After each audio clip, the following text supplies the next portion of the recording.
न त यो भावना आम जनतामा नै थियो। नारायण हिटी राजदरबारबाट हामी बाहिरिएको करिब 2 दशक बित्दा पनि देशले सामना गरिरहनु परेको सङ्कटले हामीलाई चिन्तित तुल्याएको छ।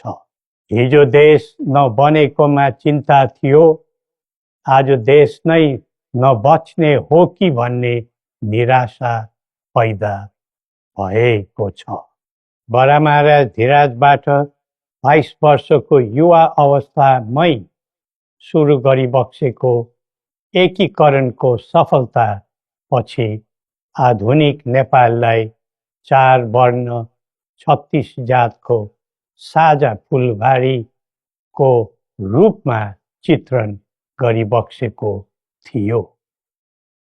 यो मुलुक राजाको मात्र होइन, जनता र राजाको समान स्वामित्वको देश हो भन्ने सन्देश पनि दिइबक्सेको थियो।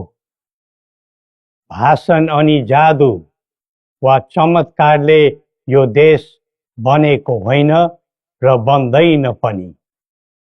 सबै जात, धर्म र क्षेत्रका नेपालीको साझा प्रतिनिधिका रूपमा काम गरेको राज संस्था जनताले सुम्पेको जिम्मेवारीबाट विमुख हुनै सक्दैन।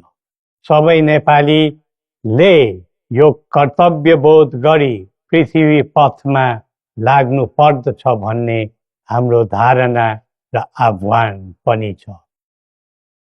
नेपाली विश्वमा जहाँ रहे पनि नेपाली मूलको भन्ने नै हुन्छ। त्यसैले राष्ट्रको प्रतिष्ठासँग नेपालीको प्रतिष्ठा पनि सँगै जोडिएको हुन्छ।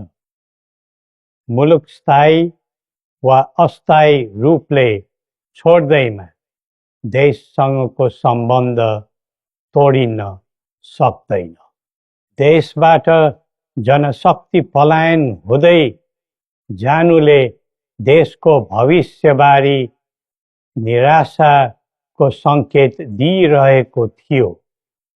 अब पुँजी र पुँजीपतिहरू तथा कर्मवीर उद्यमीहरूको समेत पलायन हुनु थालेको छ।